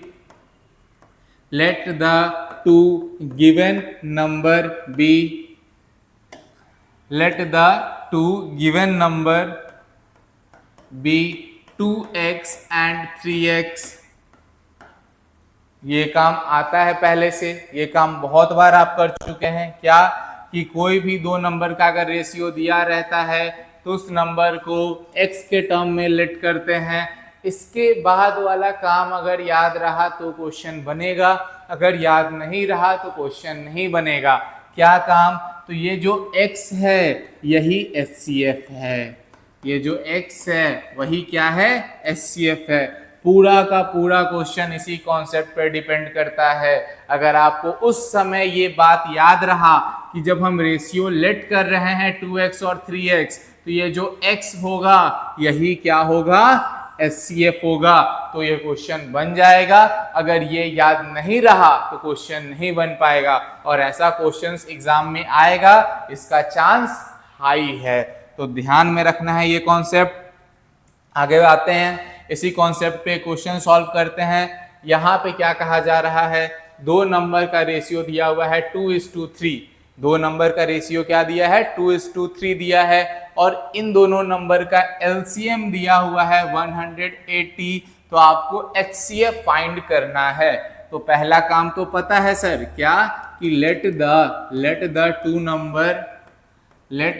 number be 2x and 3x। ये काम तो बहुत पहले से कर रहे हैं। Let the two number be 2x and 3x। इसके बाद वाला कॉन्सेप्ट अभी समझाए हैं जो आपको याद रखना है क्या, कि यहाँ जो x है वही क्या है, HCF है। जो x है वही क्या है, HCF है। एलसीएम क्या दिया है, एलसीएम दिया है 180। रिलेशन आपको पता है क्या, कौन सा रिलेशन पता है, कि product of two number is equal to product of their HCF and LCM. Product of their HCF and LCM, ये रिलेशन तो पता है सर हम लोग को, तो बस इसी का यूज कर लेना है। प्रोडक्ट ऑफ टू नंबर क्या हो जाएगा, एक नंबर है 2x और एक नंबर है 3x, तो ये लिखा जाएगा 2x इंटू 3x, ठीक। और product of HCF and LCM क्या हो जाएगा, x इंटू 180 हो जाएगा। x और x कट गया, ये 6x इक्वल टू 180 हो गया, x इक्वल टू हो गया 180/6, ये कट गया 30 बार में, तो जो एचसीएफ है वो क्या हो गया, 30 हो गया, क्योंकि x का वैल्यू 30 आया और जो एचसीएफ था वो क्या था, x था। क्लियर है। जितना भी टॉपिक आपको स्टार्टिंग में कहे थे सारे टॉपिक को समझा दिए हैं, हर एक कॉन्सेप्ट को अच्छे से समझा दिए हैं, हर एक कॉन्सेप्ट का क्वेश्चंस भी प्रैक्टिस करवा दिए हैं। अब हम लोग आते हैं PYQ ऑफ 2025। इस साल मार्च में जो एग्जाम हुआ था उसमें इन कॉन्सेप्ट्स पे बेस्ड जो टॉपिक अभी आप समझे हैं, उन टॉपिक से कौन कौन सा क्वेश्चन आया था, कैसा क्वेश्चन आया था, ये अभी हम देख रहे हैं। और इन क्वेश्चंस को देखते समय आप एक चीज फील कीजिएगा कि सीबीएसई ने क्वेश्चंस के लेवल को बढ़ा दिया है। पहले जो क्वेश्चन आता था वो कंपैरेटिवली काफी इजी होता था, लेकिन इस साल से जो क्वेश्चंस आ रहा है कॉन्सेप्ट सेम यूज हो रहा है, लेकिन आंसर लाने के लिए आपको ज्यादा एफर्ट करना पड़ रहा है। क्वेश्चंस को लास्ट स्टेप पे सीबीएसई क्या कर दे रहा है, ट्विस्ट कर दे रहा है। हम क्या कह रहे हैं, अभी जब क्वेश्चन बताएंगे ना तो आपको अच्छे से समझ में आ जाएगा। देखिए हम क्या कहना चाह रहे हैं। जैसे अभी तक आप, जैसे यहाँ पे ये सारा क्वेश्चन है, टोटल कितना क्वेश्चन है, टोटल आपका 10 क्वेश्चन है यहाँ पे। ये 10 क्वेश्चन आप वीडियो पॉज करके सॉल्व कर सकते हैं, ताकि आपको अच्छे से पता चल जाए कि सारा कॉन्सेप्ट आपको अच्छे से समझ में आया है या नहीं आया है। और ऐसे हम अभी एक एक करके सारे क्वेश्चंस को भी सॉल्व करवाएंगे, तो यहाँ पे ध्यान दीजिएगा। सबसे पहला ही क्वेश्चन आप देखिएगा तो आपको समझ में आ जाएगा क्या, यहाँ पे क्वेश्चंस में जो है थोड़ा सा चेंज किया गया है। जैसे कि एचसीएफ दिया हुआ है 98 और 28 का m, और एलसीएम दिया हुआ है 98 और 28 का n, और आपको फाइंड क्या करने के लिए कहा जा रहा है, n-7m का वैल्यू। अभी तक जितना भी PYQ देख रहे थे, जो भी क्वेश्चन सॉल्व करवा रहे थे, उसमें नंबर देता था और एचसीएफ एलसीएम फाइंड करने के लिए कहता था। यहाँ कह रहा है पहले एचसीएफ और एलसीएम फाइंड करो, उसके बाद n-7m का वैल्यू निकालो। तो काम कुछ नहीं है, जो कॉन्सेप्ट आप समझे हैं वही है, लेकिन ये n-7m दे के बच्चा लोग को लगेगा कि ये इसका वैल्यू कैसे निकालना है। तो कुछ एक्स्ट्रा इसके लिए आपको सीखने की जरूरत नहीं थी, जो आप सीखे हैं उसी से बन जाएगा। देखिए कैसे, यहाँ पे अगर हम 98 और 28 का पहले एचसीएफ और एलसीएम निकाल लेते हैं, तो पहला काम होगा प्राइम फैक्टर लिखना। तो 98 का प्राइम फैक्टर लिखते हैं, तो 2 बार में लगाएंगे तो 49, फिर 7 बार में लगाएंगे तो 7, और फिर 7 बार में लगाएंगे तो 1। इजी है। 28 का 2 बार में 14, फिर 2 बार में 7, और फिर 7 बार में 1। क्लियर है। अब यहाँ पे ध्यान देना है, क्या प्रोडक्ट के फॉर्म में लिख लिया जाए, तो 98 इक्वल टू लिखाएगा 2 इंटू 7 का पावर 2, और 28 इक्वल टू लिखाएगा 2 का पावर 2 इंटू 7। क्लियर है। अब यहाँ पे एचसीएफ और एलसीएम लिख लेते हैं। तो जो एचसीएफ है वो क्या दिया हुआ है, एचसीएफ दिया हुआ है m, तो m क्या हो जाएगा भाई, तो उसके लिए हम लोग को कैसे नंबर को सिलेक्ट करना होता है एचसीएफ लिखने के लिए, ऐसे नंबर को सिलेक्ट करेंगे जो दोनों के पास हो। तो 2 जो है वो दोनों के पास है और 7 भी दोनों के पास है। एचसीएफ लिखने के लिए कैसे पावर को सिलेक्ट करते हैं, लार्जेस्ट या स्मॉलेस्ट, तो सर स्मॉलेस्ट, तो यहाँ 1 और 1 आ गया। तो इसका जो एचसीएफ आया वो क्या आया, 14 आया। कहने का मतलब क्या, m इक्वल टू 14 है। उसी तरह से एलसीएम लिख लिया जाए। एलसीएम क्या है, n है, तो एलसीएम के लिए जितना नंबर दिखता है सबको सिलेक्ट कर लेते हैं। और पावर क्या है, लार्जेस्ट, तो यहाँ भी 2 और यहाँ भी 2, तो ये हो जाएगा 4 इंटू 49। 4 इंटू 49 कितना हो जाएगा, जल्दी बताइए, 4 इंटू 49 हो जाएगा, 9 4 जा 36 का 6 और 196, हाँ सही, क्या हो जाएगा ये 196। ठीक, अब यहाँ पे आपको वैल्यू किसका फाइंड करना है, यहाँ पे आपको वैल्यू फाइंड करना है n-7m का। तो जो वैल्यू अभी आया है ना उसको जब इसमें पुट करेंगे ना तब जाके आपका क्वेश्चन पूरी तरह से सॉल्व होगा। जैसे n इक्वल टू क्या आया, n इक्वल टू आया 196 और 14 इक्वल टू क्या आया 7 आया, तो ये हो जाएगा 7 इंटू 14। ठीक, तो अब यहाँ पे ये हो जाएगा 196 माइनस, इसको अगर मल्टीप्लाई करेंगे तो 14 7 जा क्या हो जाता है 98 हो जाता है। ठीक, और 196 में से 98 को माइनस करेंगे तो 98 ही आ गया और यही हो गया आपका आंसर। अभी तक इतना पे काम खत्म हो जाता था, लेकिन अब एक स्टेप आगे बढ़ा दिया, क्या कहा n-7m का वैल्यू निकाल के बताओ। तो बस वैल्यू पुटिंग करना था, ज़्यादा कुछ खास नहीं था। अगर ऐसा क्वेश्चन एग्जाम में आए तो हम उम्मीद करेंगे आप लोग से बन जाए। ठीक, आगे बढ़ते हैं। अब ये क्वेश्चन आप लोग खुद से सॉल्व कर लीजिए। 40, 110 और 360 का SCF निकालना है। इतना इजी क्वेश्चन अब हमको नहीं लगता है बताने का समझाने का ज़रूरत है, आप लोग से इजीली बन जाना चाहिए। अब यहाँ पे ध्यान दीजिएगा, यहाँ पे क्या कहा जा रहा है, सम ऑफ एक्सपोनेंट्स बताना है। क्या बताना है, सम ऑफ एक्सपोनेंट्स का, किसका, तो प्राइम फैक्टराइजेशन ऑफ 4004। जब हम प्राइम फैक्टराइजेशन लिखेंगे 4004 का, तो जो प्राइम फैक्टर्स होंगे उनके सम का, उनके एक्सपोनेंट्स का सम बताना है। तो सबसे पहले 4004 का प्राइम फैक्टर लिख लिया जाए। तो पहले 2 से लगाएंगे तो 2002, फिर 2 से लगाएंगे तो 1001। अब ये किससे लगेगा, 1001 आपका 7 से लग जाएगा। तो अगर 7 से लगाया जाए तो ये क्या हो जाएगा, अगर 7 से लगाया जाए तो ये क्या हो जाएगा आपका, कितने बार में लग जाएगा, एक बार में लगेगा, फिर 4 बार में लगेगा और फिर 3 बार में लगेगा, नहीं एक बार में, 3 बार में, हाँ। 7 से लगाएंगे तो क्या आएगा 143 आएगा, फिर 11 से लगाते हैं तो 13 आएगा और फिर 13 से लगाते हैं तो 1 आएगा। क्लियर है ना। तो अब यहाँ पे 4004 इक्वल टू क्या हो जाएगा, 2 का पावर 2 इंटू 2 का पावर 2 इंटू 7 इंटू 11 इंटू 13। तो आपको पता है कि जब पावर कुछ नहीं आए तो यहाँ क्या होता है 1 होता है।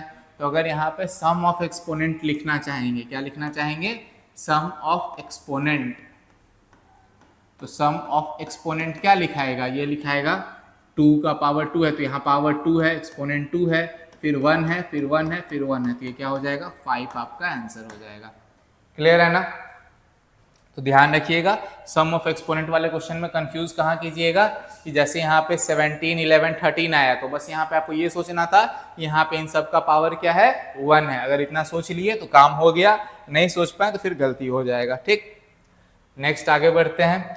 अब यहाँ पे क्या कहा जा रहा है, the SCF of 2 number is 65 and 1, SCF of 2 numbers 65 and 104 is 13। 2 number है 65 एंड 104, इसका SCF दिया है 13, ठीक है, LCM दिया है 40x और आपसे x का वैल्यू फाइंड करने के लिए कहा जा रहा है। तो ऐसा क्वेश्चन हम लोग इस वीडियो में सॉल्व किए हैं स्टार्टिंग में ही, जहाँ पे 252 इंटू k LCM था और k का वैल्यू फाइंड किए थे। तो यहाँ पे भी हम लोग यही काम करेंगे। क्या, अगर हम यहाँ पे लिखना चाहेंगे प्रोडक्ट ऑफ नंबर, क्या लिखना चाहेंगे, प्रोडक्ट ऑफ नंबर्स, तो प्रोडक्ट ऑफ नंबर्स क्या हो जाएगा 65 इंटू 104 हो जाएगा, क्योंकि जो 2 नंबर दिया हुआ है वो कौन है 65 एंड 104 है।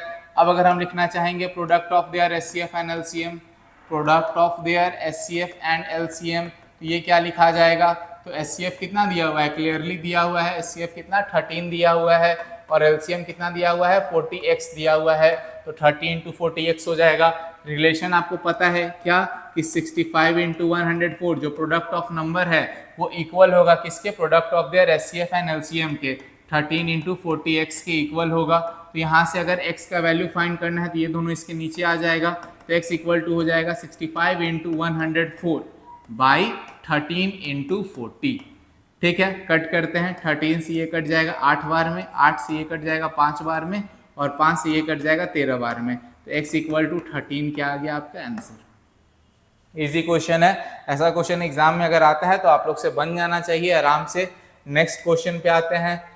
यहाँ पे क्या कहा जा रहा है, if let x and y be two distinct prime number and p equal to, ठीक बात है, p इक्वल टू दिया हुआ है x square y cube, q equal to दिया हुआ है x y का पावर 4 और r इक्वल टू दिया हुआ है x to the power 5 y square. यहाँ पे आपको क्या कह रहा है कि find the HCF and LCM of P Q R, ठीक है, और उसके बाद फिर चेक करने के लिए कह रहा है कि क्या HCF of P Q R और LCM of P Q R का जो प्रोडक्ट है वो P Q R के प्रोडक्ट के इक्वल है या नहीं है।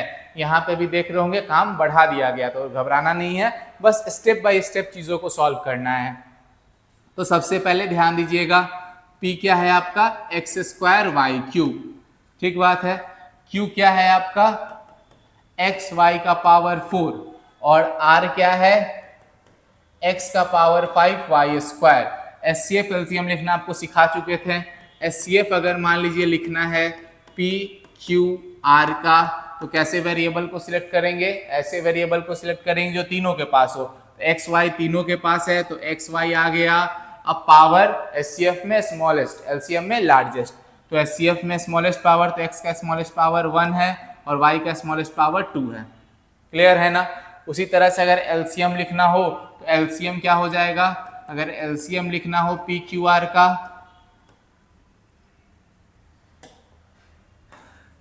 अगर LCM लिखना हो P Q R का तो LCM क्या हो जाएगा, LCM के लिए जितना भी वेरिएबल दिखता है सभी को सिलेक्ट करते हैं। तो यहाँ पे x y ही है तो सिलेक्ट कर लिए। LCM में लार्जेस्ट पावर को लिखते हैं, तो यहाँ पे x का लार्जेस्ट पावर क्या हो जाएगा 5 और y का 4, लिख लिए। पहला काम क्लियर है। अब हमको चेक करना है, क्या चेक करना है कि क्या HCF of P Q R into LCM of P Q R P into Q into R के बराबर है, ठीक बात है, चेक कर लेते हैं। तो हम क्या करते हैं, दोनों को पहले निकाल लेते हैं। तो पहले हम निकालते हैं क्या HCF of P Q R, पहले हम निकालते हैं क्या HCF of P Q R into LCM of P Q R, ठीक, वैल्यू है बस मल्टीप्लाई कर लेना है। ये हो जाएगा x का power 1 y square into x का पावर 5 y का पावर 4, मल्टीप्लाई करेंगे तो ये हो जाएगा x का पावर 6 y का पावर 6। क्लियर है ना। उसी तरह से p into Q into r भी निकाल लिया जाए, इसी तरह से p into Q into r भी निकाल लिया जाए। तो अगर हम p into Q into r लिखेंगे तो ये क्या हो जाएगा, ये हो जाएगा आपका x square y cube into x का पावर 1 वाई का पावर 4 इंटू एक्स का पावर 5 वाई स्क्वायर। ये आपका क्या हो जाएगा एक्स का पावर 8 इंटू वाई का पावर 9। क्लियर है ना। सेम बेस में पावर ऐड हो जाता है, तो 2 + 1 3 और 3 + 5 8, 4 + 3 + 4 7 और 7 + 2 9। अब आपको दिख रहा है कि दोनों सेम नहीं आ रहा है, तो हम क्या लिखेंगे, here HCF of P Q R into LCM of P Q R is not equal to P Q R, sorry, is not equal to P into Q into R, is not equal to P into Q into R। Clear है ना। आगे बढ़े। Next question है क्या, next question में आपको यहाँ पे x इक्वल टू दिया हुआ है a b q, y equal to दिया हुआ है a q b। आपसे फाइंड करना है HCF और LCM का डिफरेंस। ओके, तो यहाँ पे अगर हम लिखेंगे क्या HCF ऑफ XY, तो ये लिखना तो आ गया होगा ना, क्या हो जाएगा AB। और अगर हम लिखेंगे LCM ऑफ XY,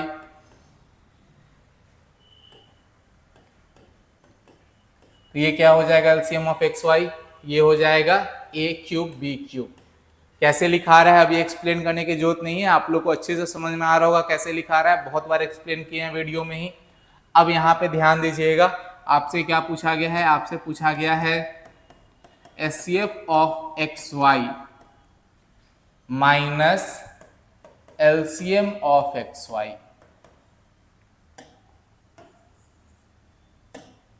क्या हो जाएगा ये। तो ध्यान दीजिएगा HCF ऑफ XY क्या है AB, और एलसीएम ऑफ एक्स वाई क्या है, ए क्यूब बी क्यूब। यहाँ पे ये सॉल्यूशन नहीं हुआ, एक्चुअली ये क्वेश्चन ऑब्जेक्टिव का था, तो इसमें 4 ऑप्शन जो था उन चारों में से ये ऑप्शन नहीं था, ठीक। तो इसको हमको क्या करना होगा, सिंप्लीफाई करना होगा। सिंप्लीफाई कहने का मतलब क्या है, इन दोनों में आपको ए बी कॉमन दिख रहा है ना, तो ए बी कॉमन लेंगे तो ये क्या हो जाएगा, 1 माइनस ए स्क्वायर बी स्क्वायर हो जाएगा। अब इसको हम लोग क्या लिख सकते हैं, 1 को 1 का स्क्वायर लिख सकते हैं और ए स्क्वायर बी स्क्वायर को ए बी का स्क्वायर लिख सकते हैं। अब आपको पता होना चाहिए ए स्क्वायर माइनस बी स्क्वायर क्या हो जाएगा, ए स्क्वायर माइनस बी स्क्वायर हो जाएगा ए प्लस बी इंटू ए माइनस बी, तो उस पर इसको ब्रेक कर देंगे, ये हो जाएगा A B into 1 plus A B into 1 minus A B. ये हो गया आपका फाइनल आंसर। क्लियर है। नेक्स्ट क्वेश्चन पे आते हैं। नेक्स्ट क्वेश्चन क्या कह रहा है, यहाँ पे x इक्वल टू दिया हुआ है ए स्क्वायर बी क्यूब सी का पावर n, लिख लेते हैं। x इक्वल टू दिया हुआ है ए स्क्वायर बी क्यूब सी का पावर n, और y इक्वल टू दिया हुआ है ए क्यूब बी का पावर m सी का पावर स्क्वायर, ठीक। अगर यहाँ पे एलसीएम दिया हुआ है, ठीक बात है, एलसीएम दिया हुआ है किसका, x और y का, कितना दिया हुआ है, a का पावर 3, b का पावर 4, c का पावर क्यूब। आपको फाइंड करना है m प्लस n, आपको क्या फाइंड करना है, m प्लस n। ये ऑब्जेक्टिव का क्वेश्चन है। यहाँ पे हम लोग क्या करते थे, यहाँ पे एलसीएम लिखने के लिए हम लोग ऐसे वेरिएबल को सिलेक्ट करते थे जो यहाँ पे मौजूद है, सारे को सिलेक्ट कर लेते थे। यहाँ ए बी सी है, ए बी सी लिखा हुआ है, उसके बाद पावर सिलेक्ट करते थे, तो पावर में कैसा पावर सिलेक्ट करते थे, लार्जेस्ट पावर को सिलेक्ट करते थे। तो यहाँ पे वही काम है, तो ध्यान देना है, यहाँ पे a का पावर 2 है और यहाँ a का पावर 3 है, तो बड़ा a का पावर 3 था, तो यहाँ a का पावर 3 लिखाया। यहाँ b का पावर 3 है, तो यहाँ b का पावर क्या होना चाहिए, अगर यहाँ b का पावर 4 लिखाया है तो यहाँ b का पावर 3 है, तो यहाँ पे जो b का पावर होगा वो क्या होगा, 4 होगा, तभी नहीं यहाँ 4 लिखाया है। समझ में आ रहा है, क्योंकि 3 से छोटा तो हो नहीं सकता है, और बड़ा वाला जो होगा वही यहाँ लिखाएगा, तो यहाँ 4 है, इसका मतलब यहाँ क्या लिखाएगा, 4 लिखाएगा। उसी तरह से यहाँ c का पावर 2 है, तो यहाँ c का पावर क्या होना चाहिए कि यहाँ 3 लिखा है, तो यहाँ पे भी ये क्या होना चाहिए, 3 होना चाहिए। मतलब उल्टा यहाँ पे हम जा रहे हैं, पहले यहाँ दिया रहता था यहाँ लिखते थे, इस बार यहाँ दिया और यहाँ का सोच रहे हैं। समझ में आ रहा है, तो यहाँ 3 है तो यहाँ 4 रहेगा, तभी नहीं यहाँ 4 आएगा। तो इसका मतलब क्या होगा, इसका मतलब होगा कि जो m है इसका वैल्यू 4 है और जो आपका n है उसका वैल्यू 3 है, तो m प्लस n क्या हो जाएगा, 4 प्लस 3 7 हो जाएगा। बस यही करना था इस क्वेश्चन में। नेक्स्ट क्वेश्चन पे आते हैं।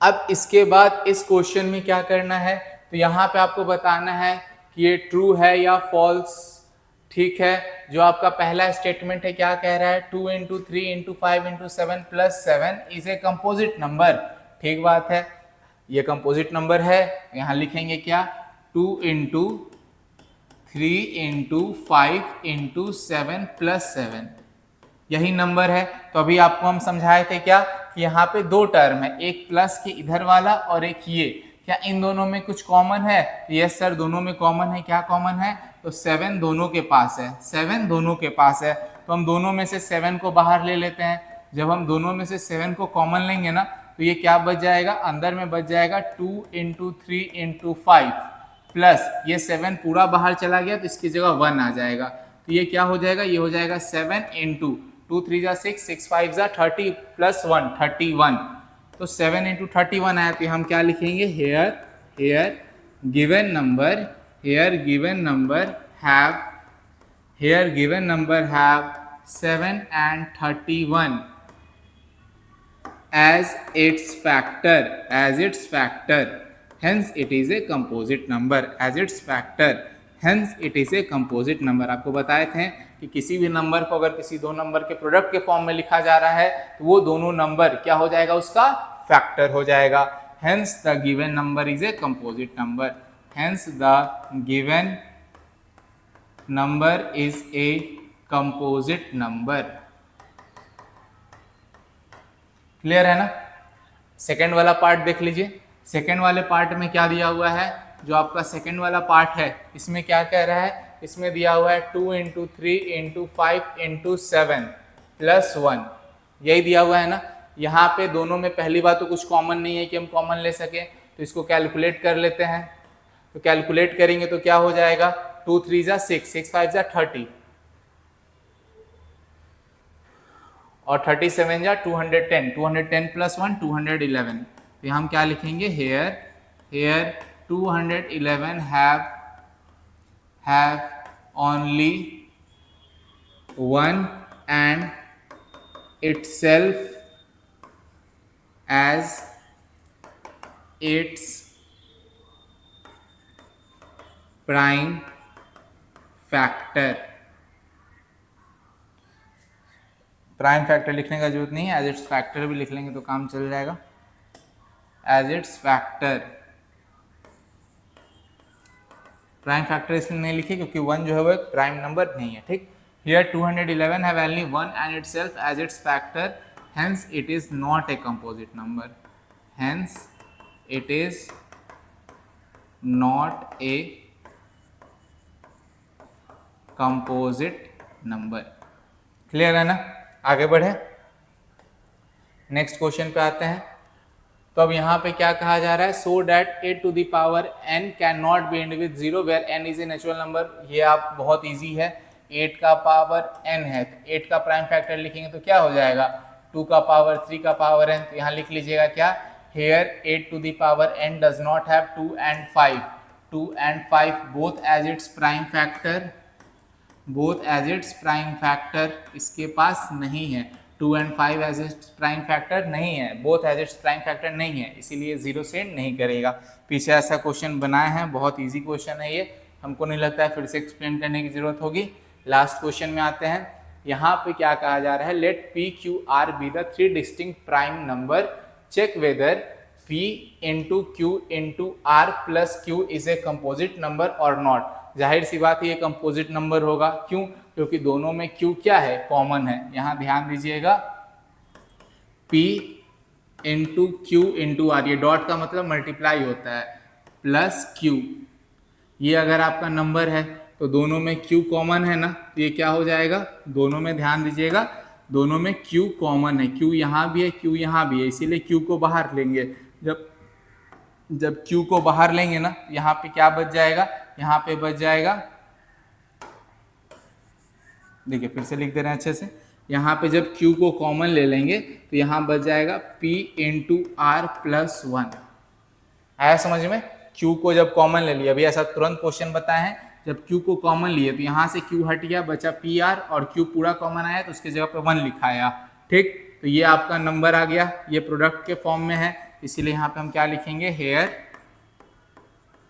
Hair q and pr plus 1, q and pr plus 1 are the factor of given number, are the factor of given number, are the factor of given number, hence it is a prime number, sorry composite number, hence it is a composite number। Clear है ना? कभी भी ऐसा आ जाए, multiply plus में दिया रहा है, कॉमन लेना है, कि कॉमन लेने के बाद जो दो नंबर बन रहा है कह देना ये दोनों इसका फैक्टर है, इसीलिए क्या है, कंपोजिट नंबर है। इतना सीख गए, एग्जाम में 2 से 3 नंबर आ गया। क्लियर है? अब इसके बाद आगे बढ़ते हैं, फिर क्या कह रहा है, further give an example of 3 distinct prime number P Q R. आपको P Q R 3 prime number का एग्जाम्पल लेना है। डिस्टिंक्ट प्राइम नंबर कहने का मतलब क्या, पी क्यू आर का वैल्यू सेम नहीं हो सकता है, 3 डिफरेंट वैल्यू लेना है और एग्जाम्पल देना है जिसमें एक बार जब p into Q into R plus 1 किया जाए तो कंपोजिट नंबर आए, और जब एक बार p into Q into R plus 1 किया जाए तो प्राइम नंबर आए। तो इसका एग्जाम्पल हमको देना है, ठीक बात है। देखिए तो आपसे क्या कह रहा है, आपसे कह रहा है कि आपको p into Q into R plus 1 का 2 एग्जाम्पल देना है। एक बार p क्यू आर प्लस 1 का वैल्यू लेने पे इवन नंबर आना चाहिए, इवन नंबर था, कंपोजिट नंबर होगा शायद, क्या था, हाँ, एक बार p into Q into R plus 1 लेने पे कंपोजिट नंबर आना चाहिए और एक बार प्राइम नंबर आना चाहिए, ठीक बात है। तो यहाँ पे हम लोग देख लेते हैं। तो हम पहले वाले में क्या करते हैं, पहले वाले में हम p इक्वल टू लेते हैं 3, q इक्वल टू लेते हैं 5 और r इक्वल टू लेते हैं 7, ठीक, तीनों का तीनों प्राइम नंबर है और तीनों डिफरेंट है। अब इसको इस पे पुट करते हैं, तो आपका ये है क्या, ये है P into Q into R plus 1, ये हो जाएगा 3 into 5 into R plus 3 into 5 into 7 plus 1। Clear है ना? तो अब यहाँ पे क्या हो जाएगा, 3 इंटू 5 15 और 15 7 जा 105 और 105 प्लस 1 106, और यहाँ हम क्या कहेंगे, here 106 is a composite number. 106 कैसा नंबर है, कंपोजिट नंबर है। क्लियर है ना? अब यहाँ पे हम कैसे सोचें, तो ध्यान देना है कि जब हम ऑड नंबर को मल्टीप्लाई करते हैं ना, तो एक ऑड नंबर ही आता है। तो जब हम तीनों ऑड नंबर को मल्टीप्लाई किए तो क्या आया, एक ऑड नंबर आया, और ऑड नंबर में अगर 1 ऐड कर दो तो क्या बन जाता है, इवन नंबर बन जाता है। और इवन नंबर जो भी होता है 2 के अलावा वो सब का सब क्या है, कंपोजिट नंबर है। नेक्स्ट आते हैं, नेक्स्ट एग्जांपल लेना है, इसमें हम p का वैल्यू 2 ले लेते हैं, q का वैल्यू 3 ले लेते हैं और r का वैल्यू 5 ले लेते हैं। ठीक, 2 भी प्राइम नंबर है, 3 भी प्राइम नंबर है, r भी प्राइम नंबर है। तो अब यहाँ पे अगर p q r प्लस 1 लिखा जाए, ये हो जाएगा 2 इंटू 3 इंटू 5 प्लस 1, ये हो जाएगा 2 3 जा 6 6 5 जा 30, 30 प्लस 1 क्या हो जाएगा आपका, 30 प्लस 1 हो जाएगा 31। ठीक, तो here 31 is a prime number.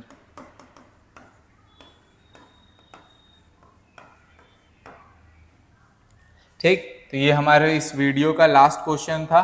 I hope इस वीडियो में जो भी कॉन्सेप्ट समझाया गया है वो आपको अच्छे से समझ में आ गया होगा।